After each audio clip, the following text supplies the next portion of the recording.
E já estamos ao vivo, aguardando aí o Instagram entregar pra galera aí. E vamos para um bate-papo. Seja bem-vindo aí, vamos esperar aí o Instagram entregar para mais pessoas aí.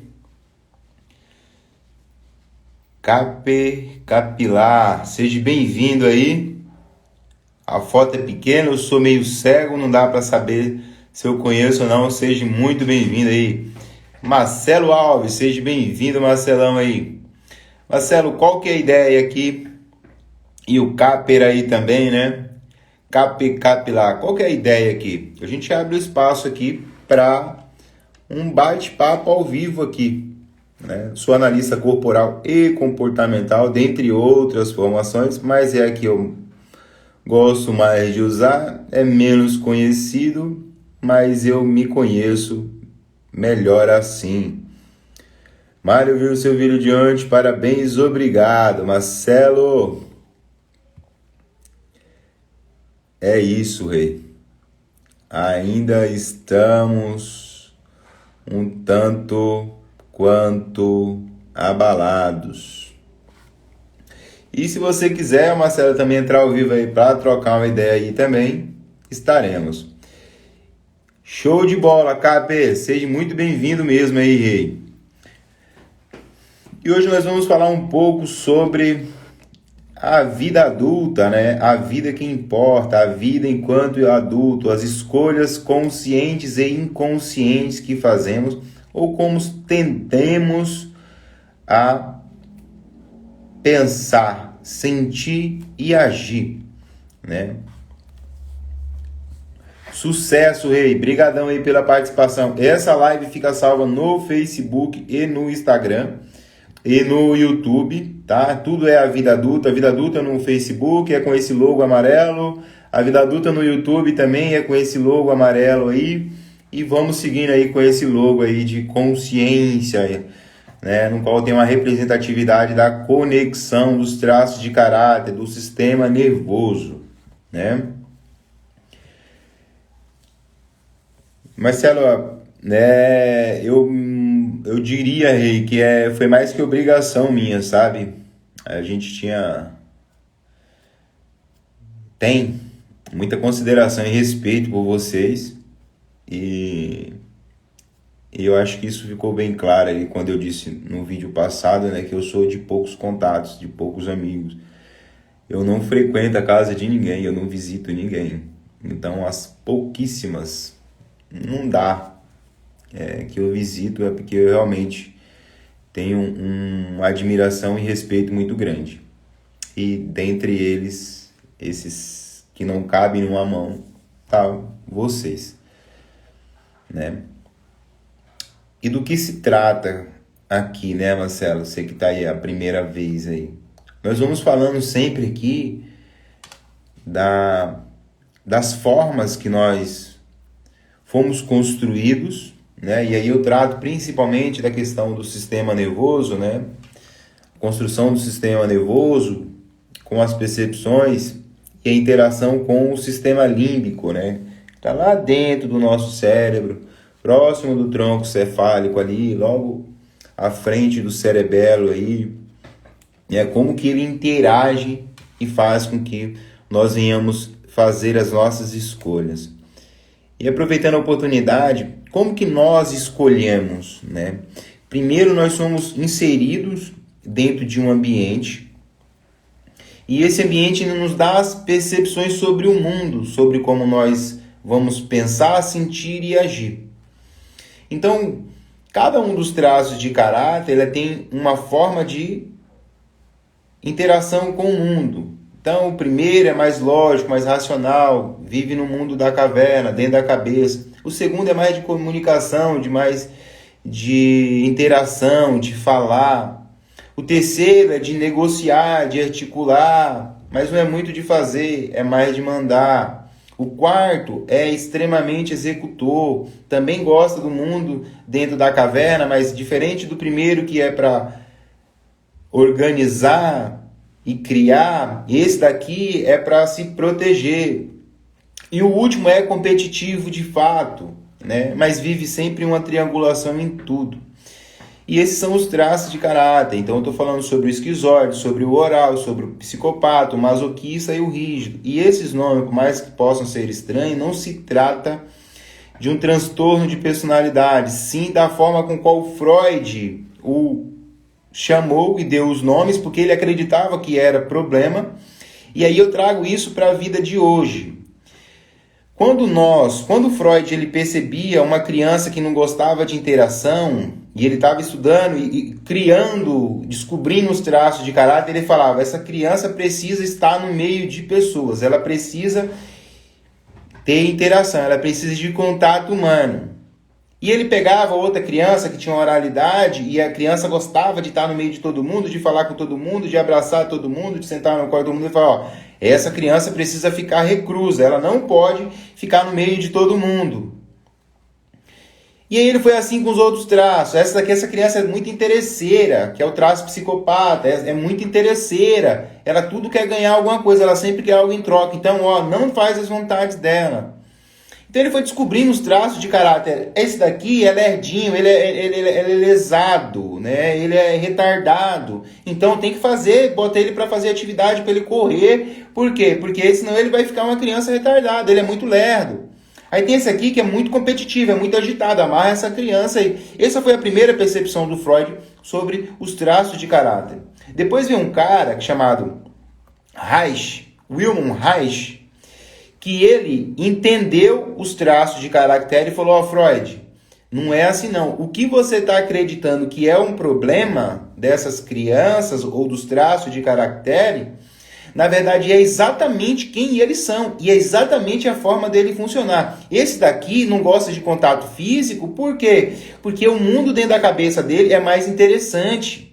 E esse daqui que gosta de contato com pessoas é porque para ele o mundo funciona através de contato físico, diferente do primeiro. E aí foi entendendo e explicando, e aí o Freud morreu e não concluiu os traços de caráter, e o Wilhelm Reich foi um cara que foi meio que marginalizado na época dele, né? Ele não foi muito bem aceito pelas teorias e pela forma clínica dele, né? Décadas depois, né, que eu estou falando lá de 1900, 1920 no máximo aí, cá para frente, né, veio o Alexandre Lowen. Tem até um filme que é baseado nas construções do Alexandre Lowen, que é o Divertidamente, que vale muito a pena assistir, para entender esses bonequinhos que o Alexandre Lowen chamava, né, como eles mexem dentro da nossa cabeça, como ele interage. Então nós temos cada um desses traços. O que difere um indivíduo do outro é exatamente a quantidade que nós temos de cada um dos traços. Logo, o Alexandre Lowen percebeu o seguinte, que os traços de caractere que são formados em cada fase da primeira infância, do que o Freud chamava da primeira infância, ele molda formatos no nosso corpo. Logo, o primeiro, que é o esquizoide, é articulaçãozinha pontuda, é um corpo sem energia, toda energia concentrada na cabeça. Então é aquele garotinho sem energia no corpo, com a cabeça mais avantajada, que é mais criativo, é um gênio garoto, só que é mais caladinho, é mais na dele. O segundo, que é na fase da amamentação, então esse é na gestação ainda. O segundo, que é na fase de amamentação, é o oral. Essa criança gosta mais de contato com pessoas, tem formato mais arredondados, a energia está espalhada em todo o corpo, ela precisa de abraço, de toque, de carinho, de afeto. É uma criança de mais conexão. O terceiro é por volta, então, dos 2 anos e meio, 3 anos, né? Onde a partir do 1 ano e meio para os 2 anos e meio, né? Onde a criança ela começa a se afastar um pouco do ninho para tentar a interação com o outro. Por quê? Porque todo mundo manda ela fazer alguma coisa, mas ela nunca ganha nada. Então ela fica se sentindo ali um tanto quanto usada. E ela fala, não, então para mim fazer isso eu preciso ganhar algo. E eu tô com um filho exatamente nessa fase aqui, que ele é negociador ao extremo. Ele quer negociar, quer fazer todo mundo de capacho dele. E é a fase dele, precisa ser respeitada. né? Depois vem a fase masoquista, que é quando a criança já saiu da fralda, mas ainda não tem controle sobre o esfíncter, ou os esfínteres, né?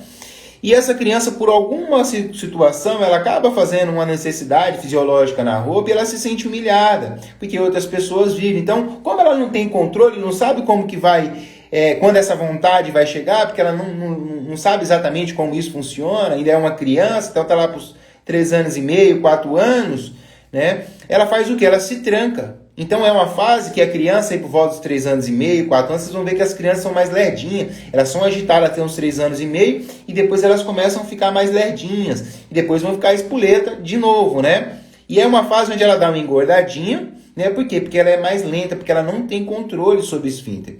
Então imagina você tentando fazer um cocô aí e tá longe do banheiro. Você vai se trancar, então essa criança vai se portar assim, né? E por último, aí por volta até dos 5 anos e meio, 6 anos, né, é o último dos traços. É quando a criança, né, começa a perceber a sexualidade, né, começa a florar a sexualidade. E eu não estou falando de sexo, de desejo sexual. Eu estou falando onde a energia da criança começa a circular em suas genitais, onde toca na orelha, não sinto nada, mas quando eu toco no pipi ou na pepequinha, eu sinto a energia diferente.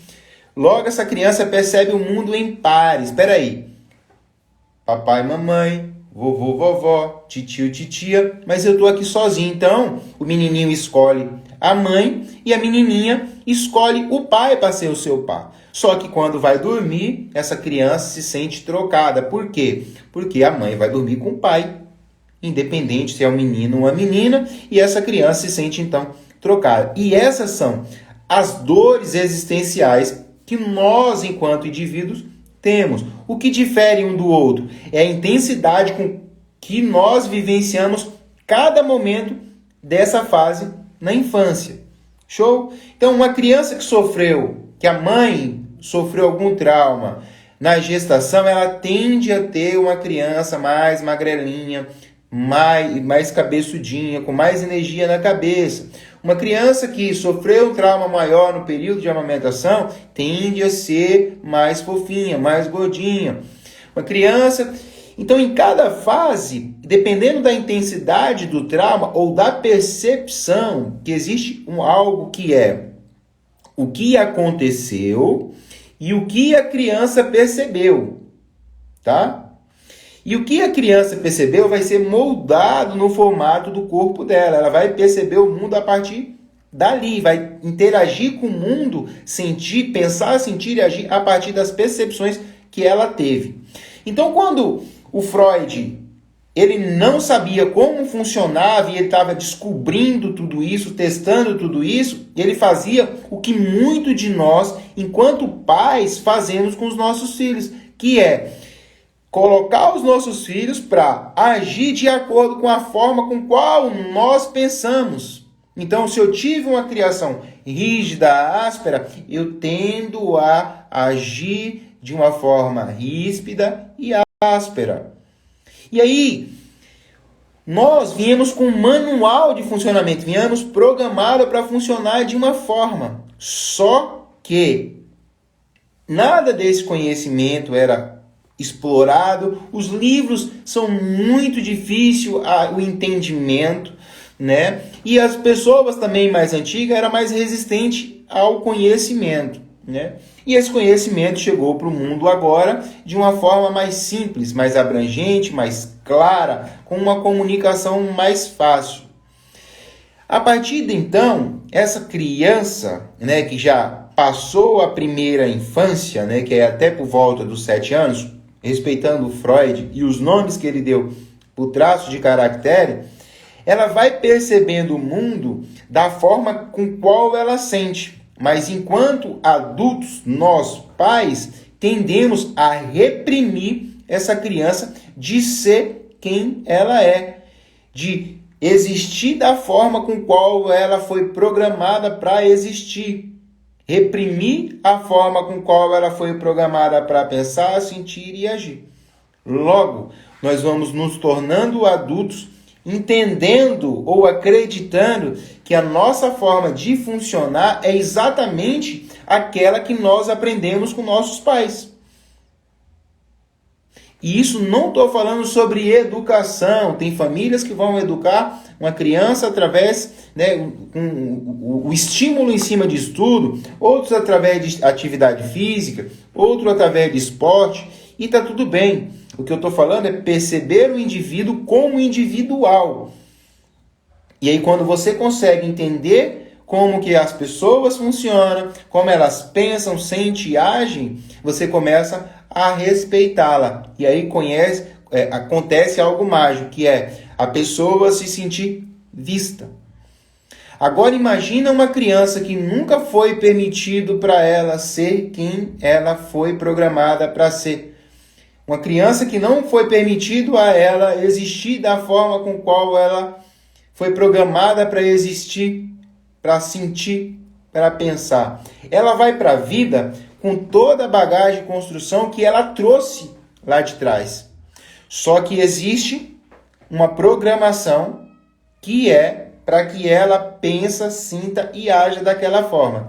E aí, enquanto adultos, nós vamos brigando para não sermos aquilo que nós sentimos que deveríamos ser, para ser aquilo que nós aprendemos com os nossos antecessores, com aqueles que nos antecederam, com aqueles que nos amaram, com aqueles que, com a sua forma, nos educaram, nos deram afeto, amor e carinho.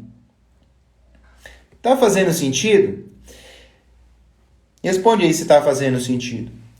E nós vamos vindo então para a vida adulta e muitas das vezes, ou na maioria das vezes, nós vamos carregando pesos de acontecimentos que nós não conseguimos compreender lá da nossa infância. Por quê?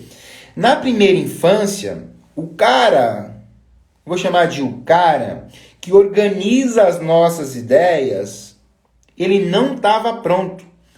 O mestre de cerimônia, o maestro da orquestra que vai dizer: Limão, pega a imagem, joga no lóbulo frontal, sabor, coloca aqui, lembra, e vai trazer para a nossa consciência, ele não estava pronto. Então, quando ele ficou pronto, foi quando todo o sistema nervoso foi construído.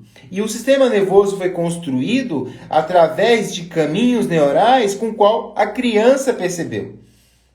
Então ele vai pegar e chega numa biblioteca, por exemplo. Bom, já estava pronto, aí tem 1 milhão de livros para chegar por minuto e eu vou organizar o meu. O que ficou para trás, eu sei que aqui tem problema, porque os caminhos estão dizendo que tem problema.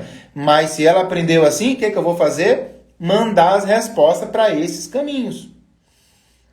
Então, quando na infância, nós não temos lembranças reais, a maior parte das nossas lembranças, até na vida adulta, são fantasiosas, são criação da nossa mente. E quer um exemplo disso?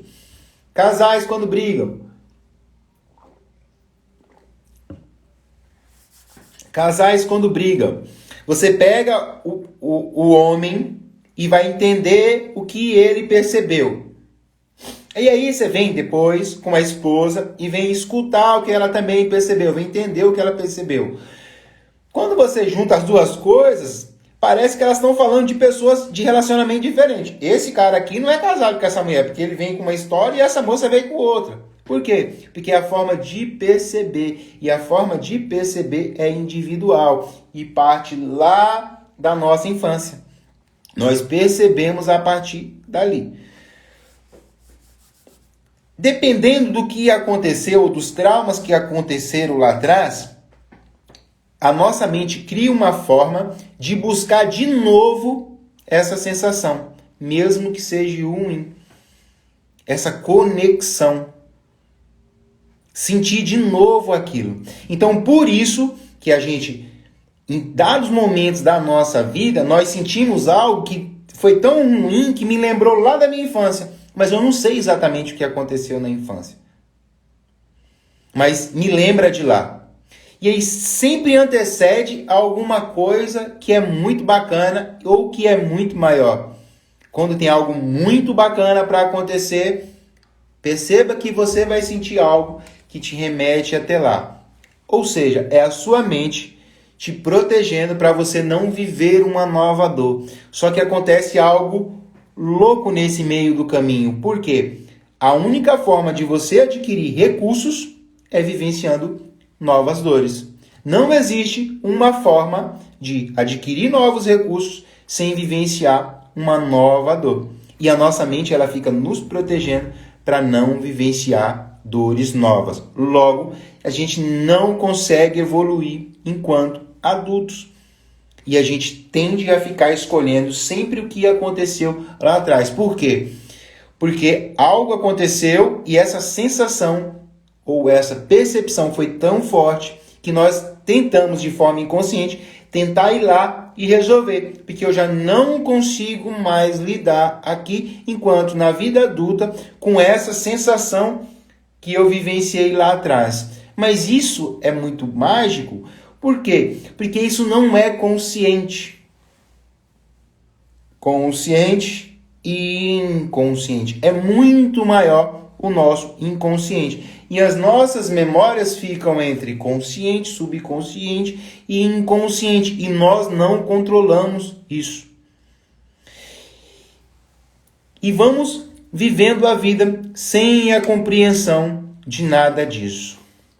E o porquê que o Mário se tornou, então, terapeuta, analista, psicanalista, analista comportamental. Porque, por diversos momentos, tentando encontrar resposta para aquilo que eu sentia e não conseguia explicar, onde medicamentos não resolviam, onde a medicina tradicional não resolviam, onde diversas terapias não conseguiam me explicar, mas iam me dando consciência, me trazendo memórias, me trazendo percepções. E aí eu fui percebendo e acreditando no que todo mundo diz, que nós somos uma máquina perfeita de realizar desejos. Exatamente. Nós somos uma máquina perfeita de realizar desejo. O problema é que, dependendo do que aconteceu lá atrás, a nossa forma de desejar é de resolver aquilo lá atrás. Ou seja, de novo, de viver aquilo lá. E a nossa consciência, a nossa parte consciente, não suporta mais viver isso.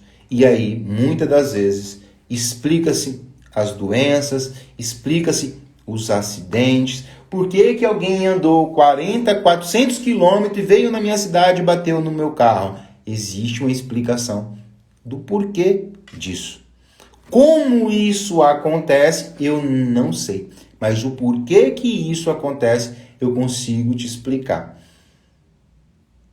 E nesse entreveiro de meio de entre eu nasci e aí estou aqui, acontece algo que são dependências emocionais, que isso vai sendo ocasionado com os traumas que vão sendo criados e por conhecimentos que nós não tínhamos ou não temos, ou os nossos antecessores não tinham o suficiente para nos entregar. Só que a nossa mente, ela fica trabalhando a todo tempo para resolver essas questões. E ela vai encontrar uma forma, nem sempre saudável, e na sua maioria das vezes doentia, de resolver. Isso vai explicar o porquê. Uma pessoa que foi abusada, ela nunca foi a primeira vez. Quando você conversa com uma pessoa que foi abusada, você vem fazendo a engenharia reversa até chegar no fato para que ela possa observar e não escolher de novo ser abusado. Alguém que está sendo roubado, o porquê que você está sendo roubado. Tem um caso de alguém que foi roubado mais de 20 vezes, um tempo dentro da empresa, algumas vezes dentro da empresa, outras em casa, mas o porquê que essa pessoa precisa perder tanto dinheiro? Qual que é a mensagem? Então a mensagem que eu venho deixar hoje é: se conecte com as informações que os problemas e doenças vêm trazer. Porque se você fugir disso, você está escolhendo de novo vivenciar. Quer um exemplo? Não pense em rosa. Não pense em rosa. Quando você não resolve, você não encontra respostas. Porque para nossa mente, o não se conecta. Você não tem como pensar em outra coisa. Eu estou falando para você não pensar em rosa, por exemplo. Compreender quem eu sou, a minha forma de pensar, sentir e agir, vai me trazer duas coisas fantásticas. A primeira, consciência. E a consciência, ela tem 4 estágios: incompetência e inconsciência. Depois eu me torno consciente e ainda assim incompetente. Depois eu me torno consciente e competente. E depois eu me torno competente inconsciente. Eu faço de forma automática. E seja tanto para as coisas que vão me fazer crescer na vida, como as coisas que vão me privar da vida. Quando eu entro para dirigir, eu não preciso lembrar de ligar o carro. Eu não preciso lembrar de pisar na embreagem. Por quê? Isso é uma competência inconsciente.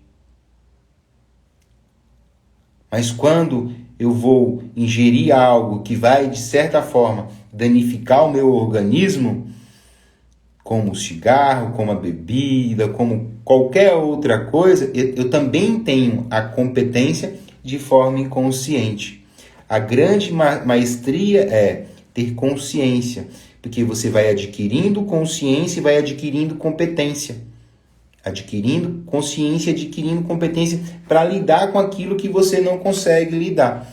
E quando você começa a ter consciência e competência, acontece a maestria de tudo isso. Você começa a controlar exatamente tudo que diz respeito à sua vida. E aí você não vai precisar ser roubado, você não vai precisar que alguém bata no seu carro, você não vai precisar de doença, você não vai precisar de nada disso. Por quê? Porque quando essas coisas se aproximam, eu sei, pelo menos, me conectar com aquilo que ainda não tenho competência para entender. Eu preciso tornar isso consciente. Qual informação isso veio me trazer? E quando eu me conecto com isso, eu adquiro competência.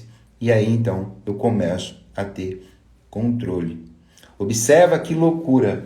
Vem lá da infância, vem tudo isso sendo construído, percebido. Para nós, máquinas perfeitas de realizar desejos, estarmos aqui. Falei exatamente sobre isso ontem. Esteja em um lugar que é teu por direito. Os religiosos vão dizer que é Deus que deve ser em primeiro lugar. Eu insisto que é você, porque senão os religiosos não morriam. E eu vejo muitos jovens religiosos morrendo. O meu último acompanhamento agora, que terminou ontem, foi com um filho de religioso, onde, de certa forma, a religião não pôde trazer respostas. A família não deve ocupar o lugar que é primordial seu, porque senão os nossos pais não morriam. O nosso trabalho não deve ocupar o lugar que é nosso em nossa vida. E que lugar é esse? O lugar onde eu me conheço, eu tenho consciência e competência para administrar a minha vida. E sabe que louco, que coisa mágica acontece? Eu consigo, com essa consciência e com esse controle, melhorar a vida dos meus filhos, do meu par e a minha relação, então, com o meu Deus. Pense sobre isso. Por um momento, permita-se estar errado. Só por um momento, permita-se pensar sobre isso. E talvez assim você comece, porque é bem provável, uma pessoa que se permite estar errado, é muito provável que ela comece a se perceber, a se conhecer e se apaixonar pela pessoa que mais importa, trazendo uma vida maravilhosa para os seus cônjuges, para os seus pares, para sua família e uma relação muito mais saudável, então, com o seu Deus. Por hora, é exatamente isso. Rick, prazer te ver aí, queridão. E é exatamente sobre isso. Então, 3 minutinhos aí. Se alguém quiser trocar uma ideia ao vivo aqui, questionar algo sobre esse caminhar para a vida adulta, envie uma solicitação aí que eu faço esse atendimento aqui. A gente faz um bate-papo. É óbvio que tem coisas que não dá para ser falado em um ambiente aberto, mas o que for possível, certamente assim eu farei. E a proposta é sempre a mesma. Sempre a mesma. Entregar respostas às pessoas que quiserem. Eu não estou aqui para incutir, enfiar, fazer ninguém engolir nada goela abaixo. Eu estou aqui só para trazer essa nova forma de percepção. Esse é o único caminho? Não. Existe outros caminhos? Provavelmente sim. Mas essa filosofia de vida, de ser number one da sua vida, ser o protagonista da sua história, a pessoa que assina sobre atos e comportamentos, a pessoa que vive a própria vida, a pessoa que cuida num todo, apenas cuidando de si.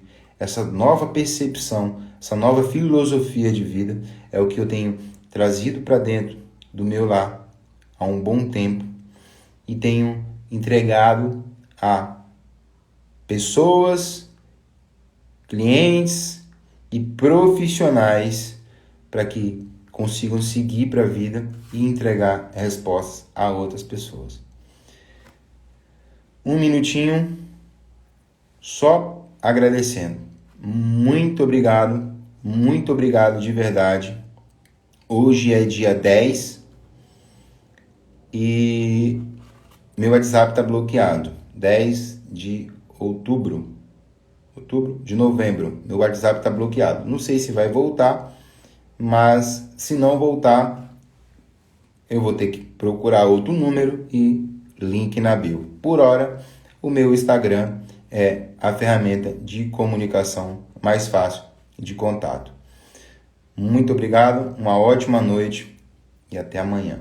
Tchau, tchau.